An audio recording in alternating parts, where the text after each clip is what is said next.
And now time for a stroll down memory lane with Mike himself.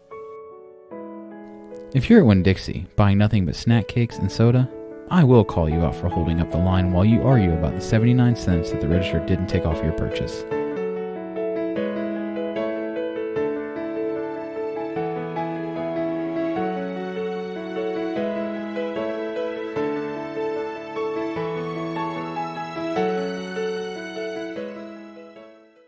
Hey kids, you're listening to Nothing in Moderation with Travis and Mike. Be sure to subscribe so you don't miss out on this regularly scheduled dumpster fire. You can catch us on all the social medias under @NothingInModPod. So let's go ahead and get this hillbilly hog fight underway.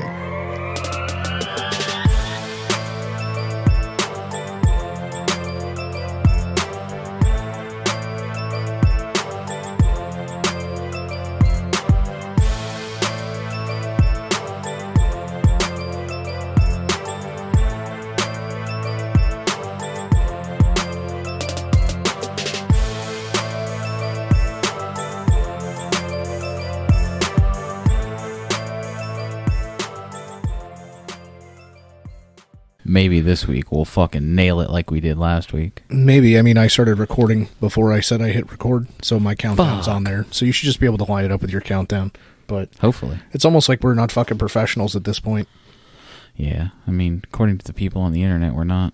Well, so. All 12 of them can suck my balls. Yeah. So, fucking... I just, the guy that fucking tweeted us that I assume knows us. Like, it's got to be somebody just based on searching their profile and whatever, and like the little bit of research I did. Right. His biggest complaint about our show was that I did not interrupt you while you spoke. You have manners, and I am angry about it. I guess. Yeah. You know who doesn't have manners is my fucking dogs. I'm trying to get all this technical bullshit worked out because we always have to switch audio platforms or whatever. The fucking dogs start losing their mind for no apparent reason, and I go out to see what's going on, and the old lady goes, "I think somebody knocked on the door." I was like, so answer it. She's like, "I don't want to." So I'm like, all right, and I go out to the front door, rip that bitch open to scare somebody. There ain't shit there. Aw. Yeah. You need one of them Ring doorbells. I got one of those. Shit's awesome. Yeah, all that self-monitoring shit. I'm just I've got a dozen dogs. They let me know if somebody's out there sometimes. Well, it's funny, like, so the Ring has a special notification on the phone with its own sound. It sounds kind of like, it doesn't sound like it sounds like a doorbell if they knock on the door, or if they ring the doorbell, sorry. But if it sets off the camera, it's just like a chime almost that plays, and the dogs will be dead asleep in the bed, not know what the fuck is going on, and they will hear the chime, and they know it's the fucking camera, and they are running to the door to see what the fuck's going on. They've been Pavlovian conditioned. Yep, so... Fucking apparently Amazon's got a hold of my dog's brain too. They're fucking selling to everybody. I mean, all Lizzie cares about is farting on her fart mat, so. That's true. She doesn't even use whatever. Everything is her fart mat. So there's that. She's just like her daddy. Farts on everything. Yeah, she farts on everything. So she's my little farter. I like her. I love her actually, but that's neither here nor there. Know, she's a sweet dog. That she is. So. Well, I guess since we're fucking here, welcome everybody to Nothing in Moderation. My name is Mike.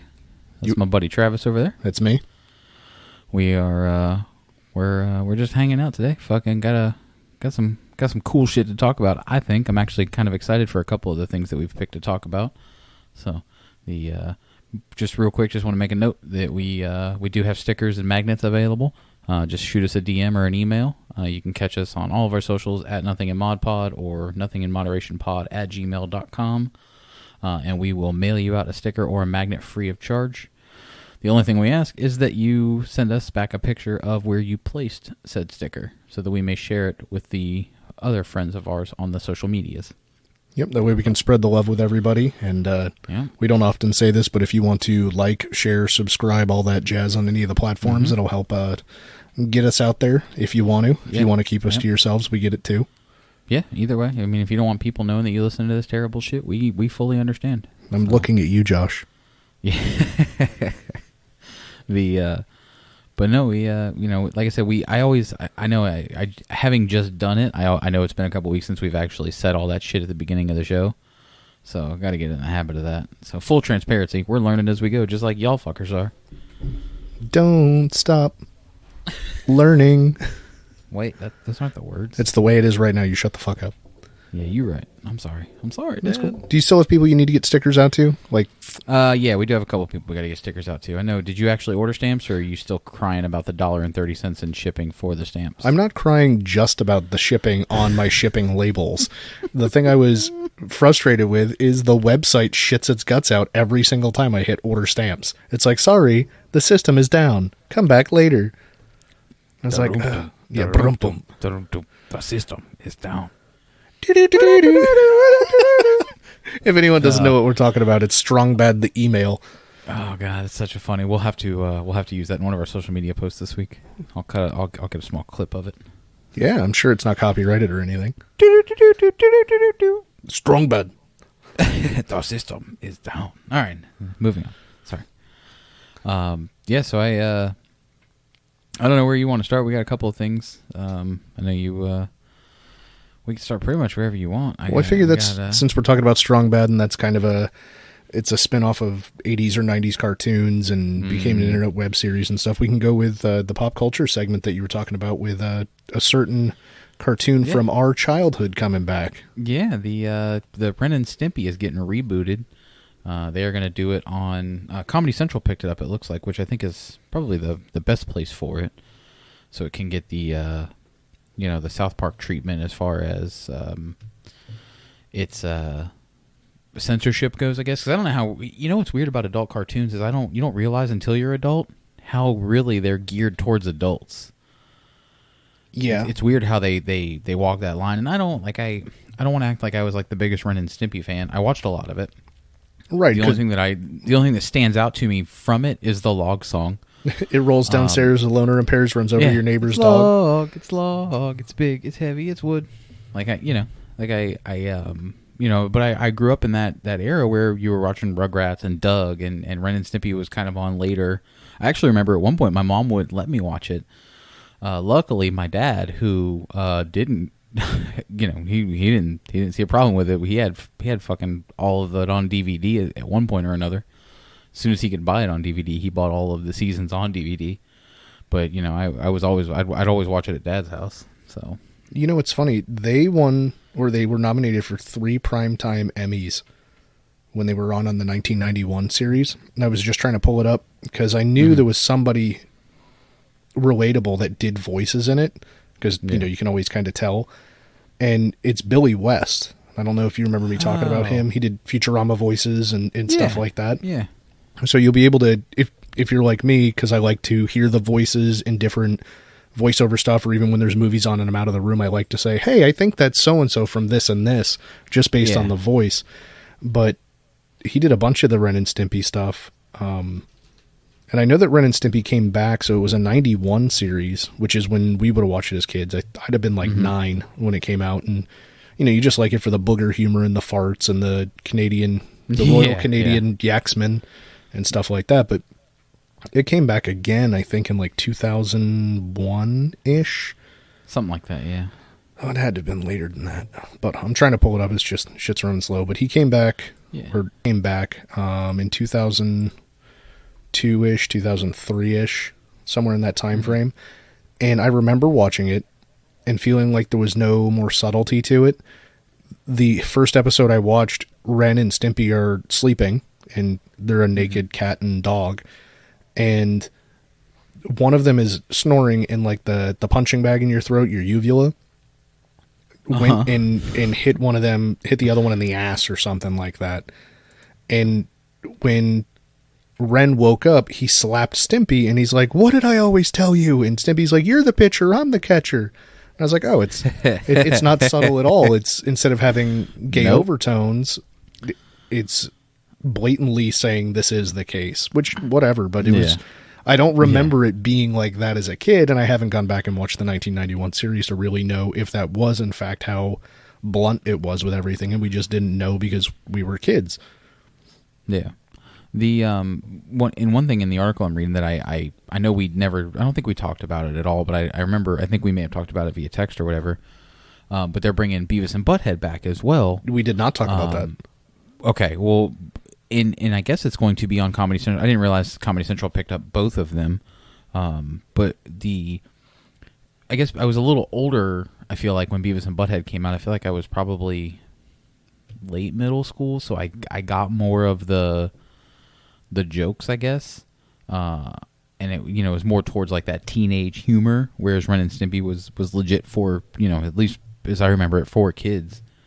But I think it's cool to have both of those coming back on Comedy Central with that kind of creative freedom that you'll get with Comedy Central stuff. Yeah, so Beavis and Butthead was 1993 when it came out. Huh. And it was Mike Judge, who we've talked about before, doing Idiocracy. Ren and Stimpy was 91. Right, and Beavis and Butthead was 93. And I remember being told I wasn't allowed to watch it when I was a kid. But I used to, you sneak watch it at night anyway. But it was, absolutely. It shows that it was on for 18 years. Hopefully my mom skips this episode by chance. I'm sure she won't, but it'll be a couple weeks before she says anything. But I remember when I was a kid, I would get up in the middle of the night, and this was like high school time, and we lived with my grandparents until my sophomore year in high school. But I would get up in the middle of the night and smoke cigarette butts out of my grandma's ashtray. And watch Beavis and Butthead. What's funny is we've talked about that. Yeah, we've talked about the smoking cigarette butts out of the ashtray. That's funny. But yeah, so just to go back to that whole sneaking the cartoons thing, South Park came out in 97. Really? Yeah, so I mean, you'd have been a middle schooler or just in high school? 93 I was just in high school. 93 I was definitely in middle school. So, cuz 93 was the year I started volunteering at the Red Cross, and that was like my 6th grade year. It's the only reason I remember that. Yeah, that's all the good stuff. It is kind of cool that they're going to be on Comedy Central. I wonder how much involvement the original people are going to have with it. I mean, yeah, I don't know. Mike Judge has had some more recent stuff. I think I told you he did Silicon Valley on HBO. I think it's on HBO or Showtime, and it ended up being a pretty good series with Thomas Middleditch and stuff. And he, according to, sorry, go ahead. No, you're good. Go. No. Just according to the Variety article that I was reading about Beavis and Butthead, Mike Judge is actually involved with it. Nice. So they ordered 2 seasons. So Ren and Stimpy, it doesn't say whether or not the original creators are involved. I think it'll be fun. Ren and Stimpy was one of the first quote-unquote Nicktoons that we used to watch. Doug and Rugrats and Ren and Stimpy and All Real Monsters. Yep. And Rocko's Modern Life was after that. And it was always kind of fun, and then you go back and you watch it now and you realize that Rocco's a phone sex operator. So, so if you see a video of him or a picture of him in his office, it's like in his little cubicle, it's a cube with a phone, and he does the phone sexes. You know what's weird is Rocco's, like, I've watched Rocco's Modern Life, but it's not one of those things I was ever into. Really? I really enjoyed that show. Filbert was neurotic, and he sounds a lot like... Goldman, is that his name, from Family Guy, the pharmacist? Yeah. You turn the page and you wash your hands. You turn the page and you wash your hands. And like I watched Doug, I watched Rugrats. I don't remember watching Rocco's Modern Life like that, but it was around that same time. Yeah. So maybe I just wasn't into it. I thought it was ridiculous, although I really liked Ren and Stimpy with Powdered Toast Man and stuff like that. I think I even shared a Powdered Toast Man meme the other day with you guys, but... No, Rocco's Modern Life was really good. I enjoyed, I've always enjoyed the voices and stuff. So doing them growing up, it was always kind of fun to, be like, Mr. Big Head, and which I'm sure that sounds nothing like I think it does anymore. But yeah, probably not. But it was, with Doug and Very Expensive Douglas as Mr. Bluff, and just the one-liners and stuff like that were always just a riot to me. Rugrats not so much because it was terrible. It was about babies. Yeah, from what I'm reading, Ren and Stimpy is not coming back with its original creator, and there's some controversy with him. So, I guess he's just a creeper from some. I don't know the full story on that one. I guess he's some sort of a creeper, and they're not. He's been canceled by the internet. So got it. He will not be returning with as long as we get Muddy Mud. I don't know back. Can't wait. You forgot about that shit until I said it, didn't you? Yep. I forgot about Powdered Toast Man until you said it. Do you remember the Happy Joy Joy song? Parts of it. Oh, in the intro to the song, he's like, I'll teach your mother to suck eggs. But it's a good time. I was definitely a fan of Ren and Stimpy. Yeah. Yeah, Ren and Stimpy was a good show. I definitely enjoyed it. They could have been Florida men. I was gonna say, I was like, some of the wild shit they did. Like you could have been like Florida man. I don't know that they would have tried to write a bad check for a Porsche and some Rolexes, Florida man, but some Rollies. They'd have done some Florida man shit, I'm sure. The guy that did that, when he bought like $140,000 Porsche 911. Again, yeah, Josh, I'm looking at you. He got away with it. They fucking let him ride out on the Porsche, and then a couple days later, he's like, "I'm gonna press my luck," and he printed out more cashier's checks. Bro, it wasn't from the article I read. It wasn't even a couple of days later. It was the very next day. Oh, I thought it was like a day or two because no, it says the next day he tried to purchase the 3 Rolex watches. But my question is how do you, as a car dealership, how do you take a $140,000 check and just let them bounce with the car without confirming anything? Well, from what I was reading, it looked like a cashier's check for one. I bet a lot of people that walk in and buy a car that's that many dollars and cents, they're not like, hey, let's go to the financing office and see what kind of rate you can get me and run my credit, and you know what I mean. So if he's worked all the numbers before, he's like, all right, I'll be back with a cashier's check from my bank, and he walks in and hands him what looks like a cashier's check from a bank, they would have been like, that's cool, go ahead. Yeah, I can't. Well, you know, and not that it's the cost of a Porsche, but I worked at a scooter store. Yes, like let's try a comparison. Well, I'm going to watch how I do this. This is how good I'm getting at this. So this guy walks in and he, you know, and I'm working in this scooter store at tax time when gas prices are fucking like $4-something a gallon. So scooter sales, like, it's not hard to sell scooters. It was one of the easiest. Like, I hate sales. You know, I hate sales, and I'm not good at sales. Fucking scooters is one of the easiest things I ever sold. I just have this image in my head of you with big, thick eyebrows and plaid pants like Eugene Levy on National Lampoons. Jesus. And you're just slapping the scooters and you're like, this baby gets 60 miles to the gallon. And the bumper falls off or shit. Scratch that image. The fucking owner used to buy me lunch because I would ride a scooter to the places, you know, that we got lunch from. And I would always wear like a company shirt or whatever. And by wear a company shirt, I mean I would wear a spaghetti strap girls t-shirt with an American flag helmet on, and I would ride up and down Park Avenue before I would go pick up our lunch and bring it back to the shop. So it's a free billboard, so to speak.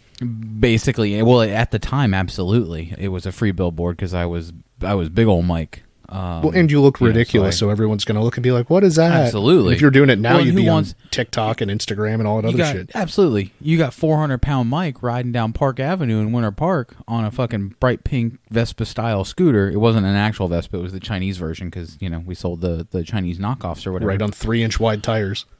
Yeah, pretty much. But I'm rolling up and down Park Avenue in Winter Park, pink spaghetti strap t-shirt on, fucking American flag helmet, pink or baby blue, depending upon which color I grabbed for the day.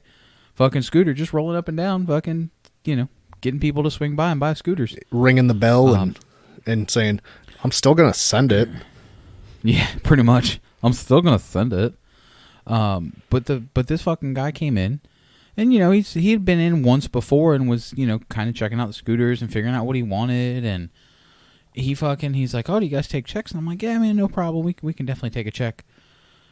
And I don't know if you know this about scooters, but like, they're pretty easy to register. They're also very easy to fake that they're, you know, real. Like you can basically just create a VIN number out of thin air effectively. There's no way to really track them down. And once they've been, you know, once they're gone, they're pretty much gone. Like there's not a way to track them. Does that have to do with VIN numbers, but they can be easily changed. Does it have to do with being under like 50 cc's or something like that? Yeah, because it's under 50 cc's. It's a gray area to where you don't need a license to drive it. Got it. Or you don't need a motorcycle endorsement to drive it. You just need a regular driver's license. Right. But this guy wrote a fucking $1,300 or $1,400 check. That fucking bounced. It was written on a fucking like a Post-it note. If I remember right, no. If I remember right, it was for a charity that was like no longer in business. Like if fucking the charity had closed like 6 or 8 months prior to him writing the check. I actually almost got fired over that fucking deal. But really? So, were the margins that slim on the scooties?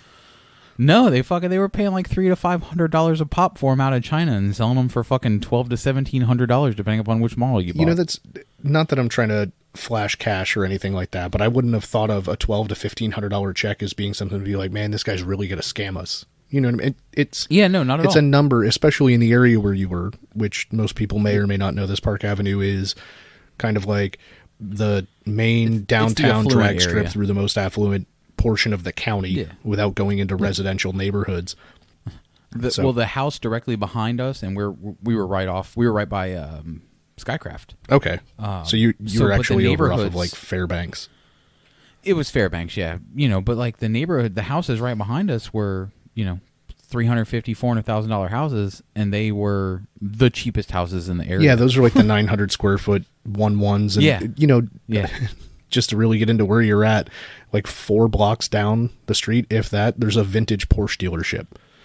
Yep. So it's not even 4 blocks. It's just the other side of the highway. So, you know, ironically, if there's anybody that likes mediocre barbecue, the original Four Rivers opened up directly across the street from where we used to sell scooters at. Oh, so it's right off of I-4 in Fairbanks and in Orlando / Winter Park. Yep. So it, you know, but like I said, it just wasn't one of those things where like I was like, oh, why would you write a bad check for this? I wouldn't. I can see the why would anybody write a bad check for a Porsche? You know, assuming that those are easy to track, those are easy to find. Like you're gonna get your shit back. Like a scooter, it's gone. Once it's gone, it's gone. It's not even worth pressing charges over. Honestly, if I remember right, they didn't press charges. So nothing really happened. The guy just got a free Scooty device. Basically, yeah. So I lost the commission on that one. I would say so, and probably 2 more.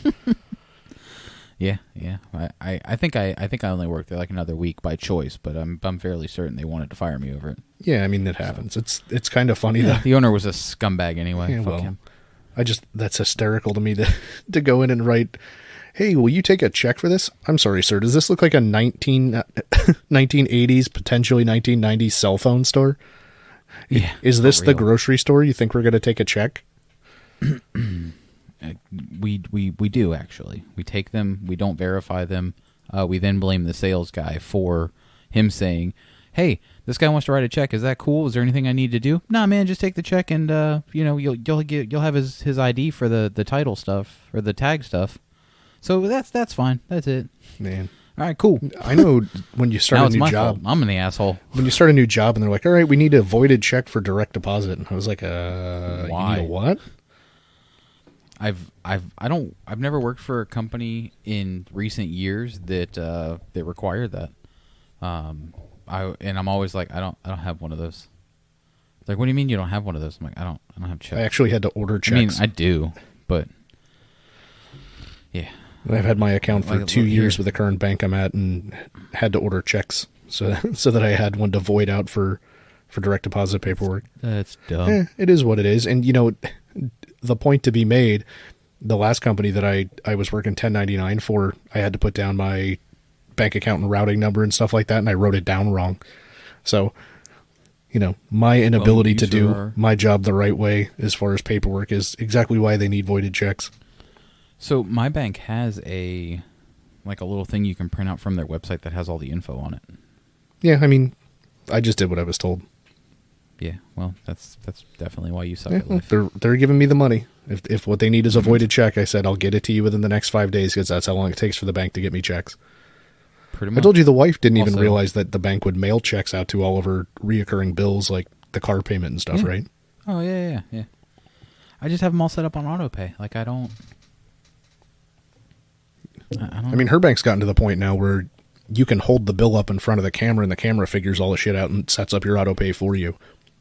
Yeah. But I don't really have reoccurring monthly payments at this point. They're using that same facial recognition technology that that we use for, to unlock your phone and everything else. Well, I was meaning you point the camera at the bill, not at your face. But yeah, I mean, it does recognition. Yeah, but it's that same. It's that same technology though. They use it to recognize your face. They can pull shit off of a bill and fill out forms with it. Right. But we cannot vote by mail. Ray Kurzweil? I don't know if you know that name. I don't. So he created the first electric piano, so to speak. I think it was called the Kurzweil electric piano. He last I knew, he was one of the lead development engineers at Google, and he's considered a futurologist and predicts technology growth and stuff like that. He was one of the people that was heavily involved in the design of being able to take a photocopy machine and scan a page and having it read the text out loud for people that were trying to read books that were blind and the books were not available in a accommodating format. And there used to be a documentary on Netflix about him where he talks about the next step that it became. It was like a digital camera hooked to like a CD Discman or a Walkman or something of that size that you would be able to take a picture of a page with a camera and it would read it out loud. And he pulls out of his pocket a flip phone and says, someday in the not too distant future, all that technology be available in one of these. And then now you have the Google Translate and stuff like that he was all instrumental in helping develop. And it's pretty cool to see someone be able to predict the future that way. See where technology will be. He's a real Nostradamus. Yeah, but still alive. And only about technology. And not a hunchback. Definitely not a hunchback. God. Was that Nostradamus actually a hunchback? No, that was the Hunchback of Notre Dame. Oh, I was gonna say, because like I was like, I don't think that Nostradamus is the same one that looks like Chunk. He has a name. It's Quasimodo. I just wanted to make a Chunk reference. I figured you did. Truffle Shuffle. I've been waiting 40 something fucking episodes to make a Chunk reference. Anyway. Well, so I was pretty sure you told me you had a pretty rough food weekend. Yeah, had a small food baby. We did. Aside from the one day at Taco Bell that we thoroughly regretted, we went like 5 weeks without straying from the carnivore diet. And this weekend, as my birthday stuff, we went to the Bavarian restaurant that we love so much over in Mount Dora. Got chicken schnitzel and potato dumplings and stuff like that. And I tend to weigh myself every morning just to see where I'm at.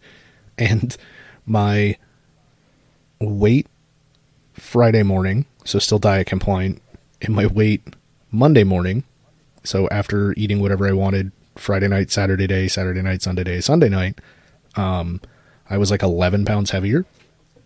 Jesus Christ. Yeah. So, but I covered some different ethnicities. I had German food. I had sushi, so Japanese food. I had Cuban food, so I ate like a whole loaf of bread in the form of a Cuban sandwich. So we went, good God. Yeah, we went essentially 5 weeks without eating carbs, and then, ate what we wanted to eat and included carbs, and we're still hurting. So today's Wednesday and we're still dealing with all the aftermath. That's how do you I don't know how I know I can. How do you gain 11 pounds in 3 days? From morning to morning, that's the important part, because I can wake up a certain weight in the morning and be, 5 to 10 pounds heavier in the afternoon based on dehydration and water intake. I will flex 3 to 5 pounds from morning to evening. Okay. Based on, poop or water or food or, the myriad of things. Well, you have to remember, I drink or used to drink pretty heavily, so even when I was like 270... Don't come back with the used to drink. You still drink pretty heavily. I don't. I've toned it down. What? To what? What's toned down? Normally when we're doing weekday drinking, we'll each have like a little bit of wine, like a bottle. And if we're drinking booze or something, we'll do, like 4 ounces of vodka or tequila or whatever it is, and then we just take that with our Benadryl at night to go night-night. I say I'm getting my bennies.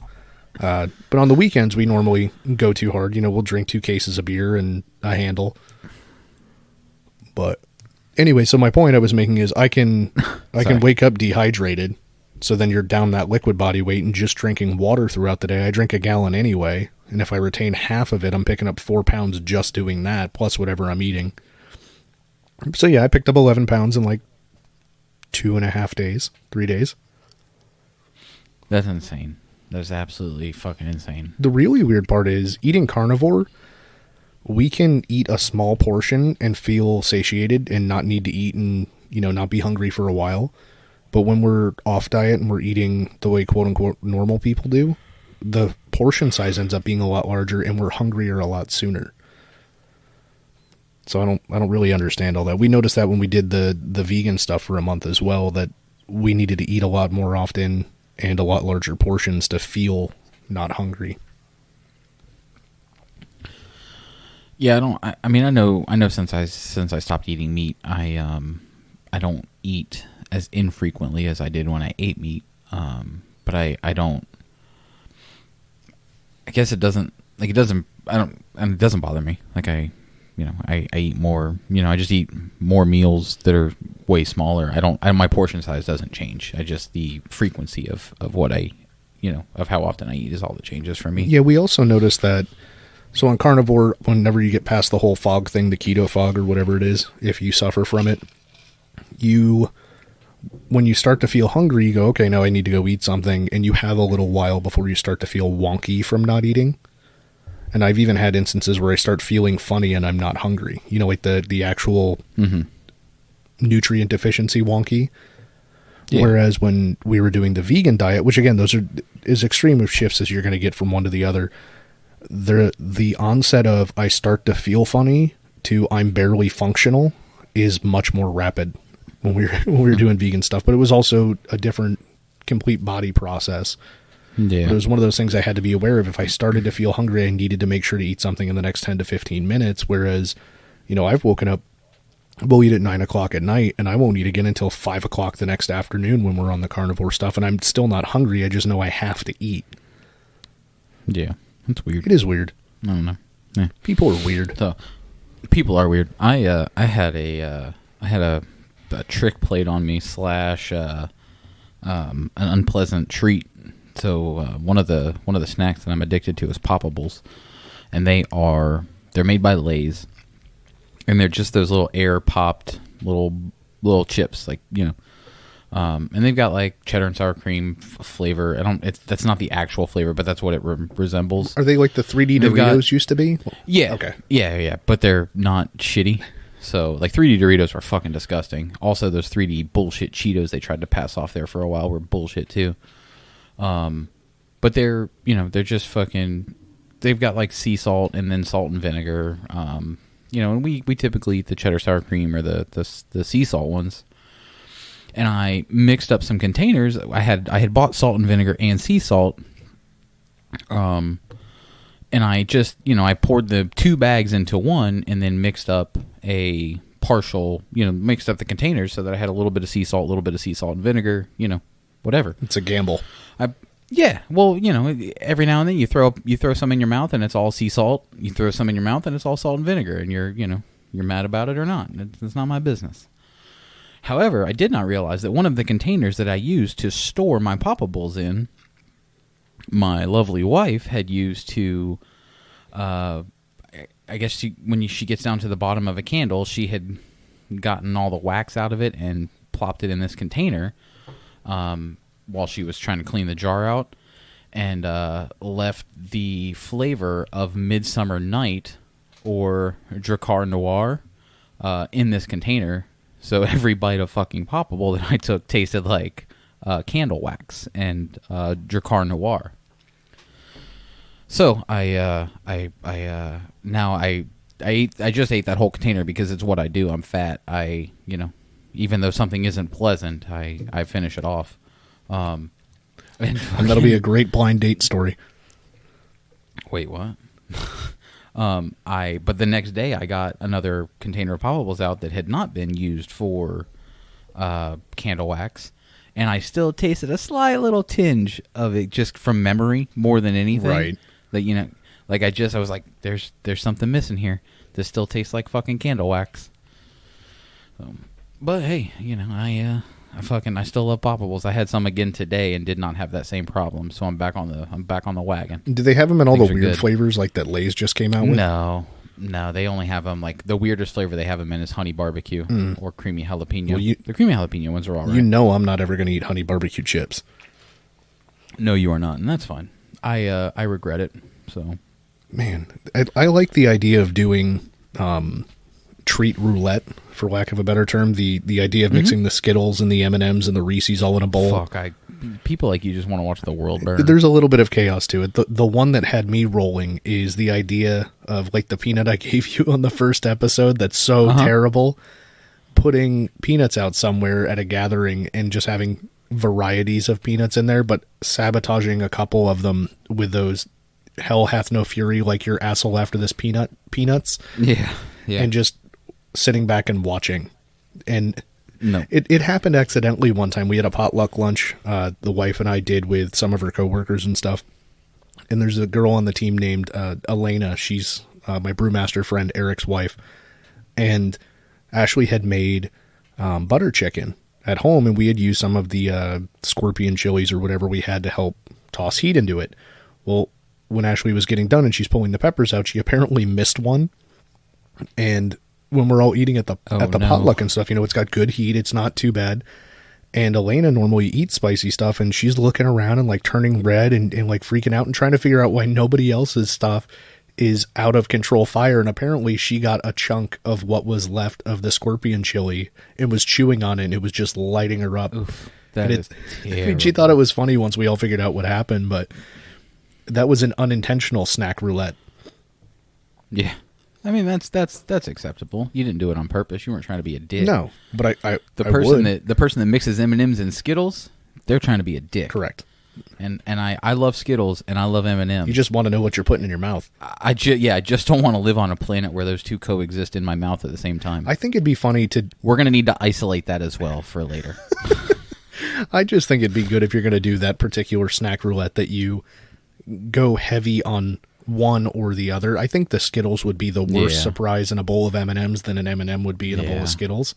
I would want a majority M&Ms if you're going to do that to me. Like, I want like one of the big family size bags of M&Ms with a teeny little surprise. Yeah, like a handful of Skittles. Yeah. The other one that could be funny is if you're doing like Reese's, because they're all the dark colors, or even like the peanut M&Ms. If you put one of the Raisinets in there, and someone bites, they think they're eating. That wouldn't be too mad. But you would until you figured out what was wrong, because you're used to say you're eating these peanut M&Ms and you're expecting the crunch and there's this and there's that, and then all of a sudden you bite into this other thing and it just squishes.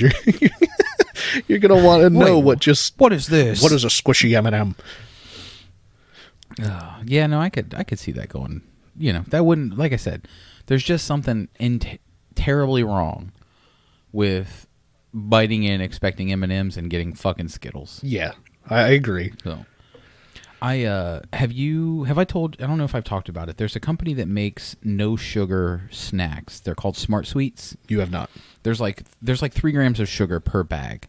And they make like peach rings and gummy bears, so they're just little treats. And like I get them at GNC.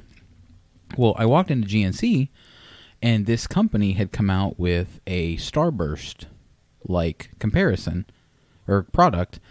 And Starburst is one of those things that, like, I fucking would love to have. Like, I was a sucker for a fucking pack of, especially when they came out with the all red Starburst packs, so you could just pink and red. Fucking, that was my shit. Well, they didn't get anything right. Aw. Like, with the gummy bears, like, the consistency's right, the flavor's okay, and they have some sweet and sour ones, too, that were pretty good. But they're not, they're not like your typical gummy bear or your typical peach rings, but like they're close. They're all right. They'll pass. They'll get you by. They didn't fucking hit any of the marks on these Starbursts. The consistency was wrong. The sizing was wrong. The fucking flavor was wrong. Nothing was fucking right. I was so mad about it. I was so excited I bought 2 bags instead of buying one and then getting like a Old Faithful peach rings or gummy bears where I know what I'm getting. I'm mad at myself for it, so I had to eat both of those shitty bags of fake fucking Starburst. That's funny. I know the old lady has an adversity to a lot of the fake sugar flavors. She said they all just taste funny. Yeah, Jen doesn't like fake sugars either. So, I mean, what's the one that we use, the Swerve, the erythol gum, the stuff that's supposed to be safe if the dogs get into it or whatever, and that seems to be fine. Yeah. But yeah, my wife, the wife and my mom use Swerve for baking and stuff too, to kind of cut down on the real sugars when they bake things. Yeah, I think it's like a 1-to-1 ratio. But yeah, so I don't mind Swerve. If anybody out there listening has any other snack roulette ideas that you think would be hysterical, but you may or may not be willing to try on a group of people as an experiment, let us know and we'll give them a run and see how it goes. We're not afraid to have people not come back over anymore. Yeah, no, I'll give it a try. Well, I mean, I'd have to have people come over in the first place. Right. So, you mentioned that Destry was coming home. Unless you want to keep talking about snack roulette and snacks. No. I mean, I'll always talk about snacks, but we can talk about Destry coming home. So I know he doesn't really listen, or if he does, he's several episodes behind. So he's probably already been back in town for a year, and you guys have lost a softball championship by now. But I was telling the old lady when we were in the pool the other day that you had said Destry was coming home, and you were excited because now you have somebody to play softball with. And she's like, "Someone to do what with?" And I was like, "Play softball." Destry plays softball. Alcock enjoys baseball. He likes playing softball. I was like, I figured it might be something I could go do and, exercise some and this and that. And she's giving me this look, like the daggers. And you know what I'm talking about, just without even having to see her. The one eyebrow up and the other one kind of scowling. Yeah. And she's like, "Why?" And I was like, "It'll be fun to go hang out with my buddies, once a week for a couple hours." And, and she's like, "Every week?" And I was like, "Yes, during the season it would be every week." And she's like, "That's stupid." And I was like, "What do you mean?" She's like, "Grown ass." She's like, "Listen, the only people that need to play softball are people in the Special Olympics or children." And I was like, "What?" She's like, "Grown ass men should not be out there playing softball. If you weren't good enough to play baseball, you shouldn't just play softball so that you think you have glory days." She's like, "That is more left-handed than most dolphiny things." What? That doesn't even make sense. I mean, I figure it's just a shits and giggles thing to do, but she was very opposed to. She's like, "You're going to spend one day every week going off and dicking off with your buddies, hanging out with your buddies." Yeah. Absolutely. She's like, "You should just hang out with me." And I was like, "I hang out with you 6 days a week." She's like, I was going to say. I was like, "You can come too." And she's like, "Fuck that. I'm not going to sit around in the heat and watch people, grown ass men, throwing around a softball." Well, that's good. Then she gets to miss all the fun afterwards, too. I think that's actually the bigger thing she's not on board with. Well, sorry about your luck. That's what you get for hating softball. My inability to moderate my actions and going out with the guys afterwards. Well, I mean, listen, we were bound to have a nothing in moderation softball team. It's just how it goes. I actually said that's what we should have, is a nothing in moderation softball team. Yep. I'm with it. I'll talk to Destry about it. Your jersey, you'll say Mike himself. Yep, it will. I'll next time I talk to Destry, I'll make sure he's aware that we want to do a softball team. So yeah, I think I'm going up to help him move in a couple weeks. We'll have to see what sponsoring a team costs. Then we can get we can do our calendar. A full, and I don't it's been a couple years since I looked for like a full team because like I told you, I don't have enough reliable people to fill a full team. Right. But I think it was like $500 to $600 for the season for a full team. I'm sure between the three of us we could figure something out. Oh yeah. It's usually you just get everybody to chip in fucking, whatever it is. I know some leagues are as cheap as like $300. I think Delantis like $375 for a team for the most basic of packages or whatever. Right. I know we used to sponsor one at the Pig. Yeah. But they do there's more leagues available in Orlando than there are up here. But I also don't know what's going on with leagues with the whole coronavirus stuff. So I'll have to look into that shit too. We'll be in the Poverty COVID League. Yeah. $20 a person to play, bring your own equipment. Mm-hmm. I'm with it. Yeah, so we'll see what goes on with that. But, cool. But you want to jump into Trash or Treasure? I'm actually kind of excited about my Trash or Treasure. I think you're going to get her pretty quickly, but I learned a lot of things about this person that even I didn't know. So I did not change my opinion of them while learning about them, but my opinion, whatever opinion I had, it increased tenfold in the same direction. Okay. So, all right. So you ready to get into this? Yeah, we're gonna do the intro. We're gonna do the intro. Trash. Treasure. I like it. I'm gonna have to cut that out and save it for next time. All right. So this person was born in 1971. He grew up on a farm in Michigan, and his dad owned several car dealerships. He started out in the hippity hop, learning to break dance. He was a little bit of a rapper, did some DJing. Dang. His first official group was called the Beast Crew. He ended up, they didn't go very far as a group. His solo act, he was signed to Jive Records and actually had a beef with Vanilla Ice. Oh, man. Because Vanilla Ice I think it was more Vanilla Ice had the beef with him. Vanilla Ice was under the impression that he should have been signed to Jive at the time and was not. So it's going to be someone who would have been notable at roughly the same time. Yeah, roughly, yeah. One of the cool things that this person does do, and still does to this day, they've always negotiated for their shows. They always negotiate their payment for the show to come from concessions and merch sales and things like that, to keep ticket costs low so that they're more attainable for more people. Which I think is pretty cool. That is pretty cool. This person was one of the few that transitioned from the hip hop to a more rock and roll sound in the 90s, and then in the 2000s transitioned into a more country sound, but still kind of managing to lump all three in together. So is this somebody that was well known in multiple realms, or was more known in a few? I would say more known in rock and country than they were in hip hop. Okay. But fairly well known in hip hop as well. This person is also an ordained minister and has met Clinton, Bush, Obama, and Trump while they were in office. Not all at the White House, but has interacted with all of them in person while each of them was president. Really? Yep. Met his first baby moms. I wrote baby mom specifically. When he was in 8th grade. It was actually his 8th grade girlfriend. Okay. They broke up after he found out that one of their 3 kids was not his. Oh, man. Yeah, it'd be like that sometimes. This is going to give it away, but this is where shit gets kind of good. Well, hang on. I'm going to try and take a guess because I don't know the guy's name. And is it Darius Rucker?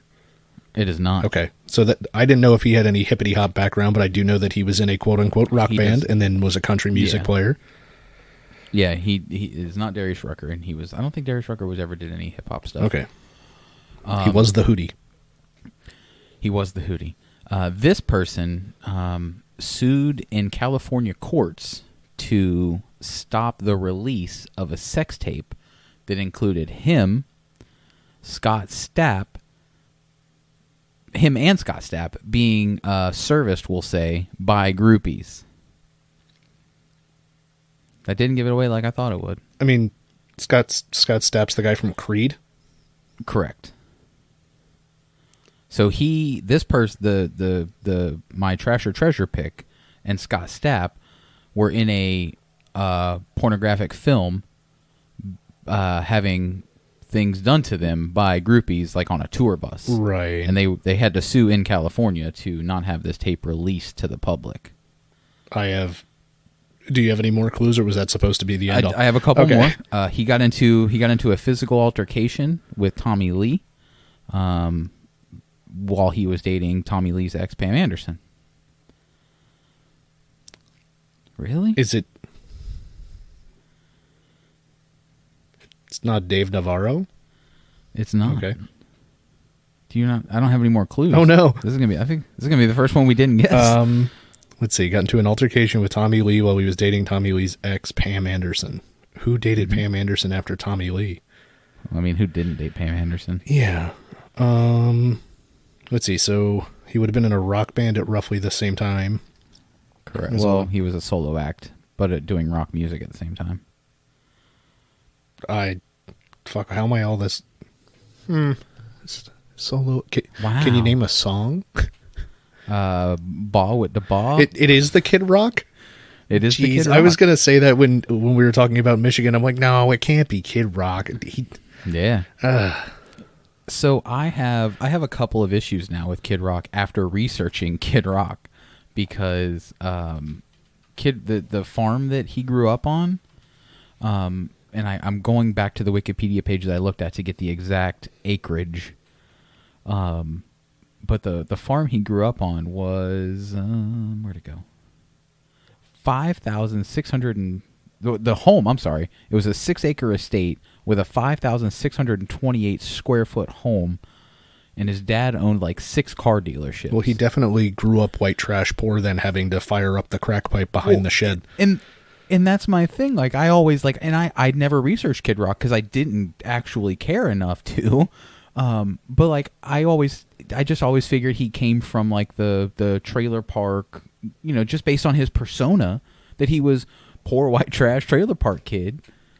And come to find out, and I'm sure, you know, money doesn't give you a great childhood. You know, I'm sure there was lots of terrible shit that happened to him, like, you know, most kids. Right. But like, you know, fucking, there's just nothing white trash about him from what I could tell. Not until he's a grown up, at least. Yeah, like all the white trash seems self-imposed. I know that he was talking about running for political office at one point. Oh God, fuck! I hate that idea altogether. So, but between that and the sex tape with Scott Stapp, that actually, like, it surprised me. Like, I don't know why it surprised me, but it did. Like, I just reaffirmed my opinion that, and here we go. This is my vote. Kid Rock is trash.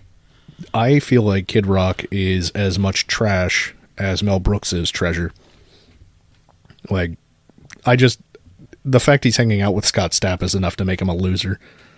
Yeah, absolutely. The whole other thing, you know, I have mixed opinions about the whole being famous and groupies and all that stuff, because are you taking advantage of people, or are you fulfilling their wants and interests to where it's not being taken advantage of? And I know some people have that argument about, you know, exotic dancers and stuff. Is it empowering or is it advantageous and shit like that? But you and I had a conversation off air the other day about, is sex about sex or is sex about power? And we can get into that on another day.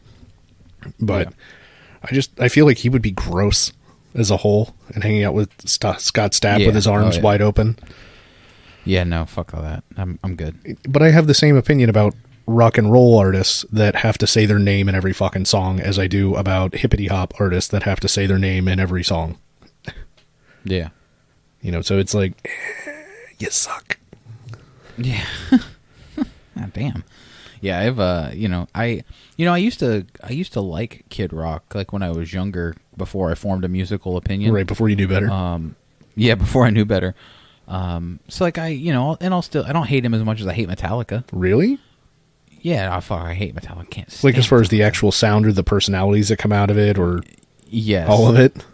Yes, I just can't get with it. I'm sorry. I know that's a hot take for some. It's not, I've been saying it out loud for so long. It's not a hot take to me anymore. Right. I mean, I told you that in our house, we kind of look at the fathers of real metal music as being Pantera and Metallica. One's far more guitar heavy, one's far more bass heavy.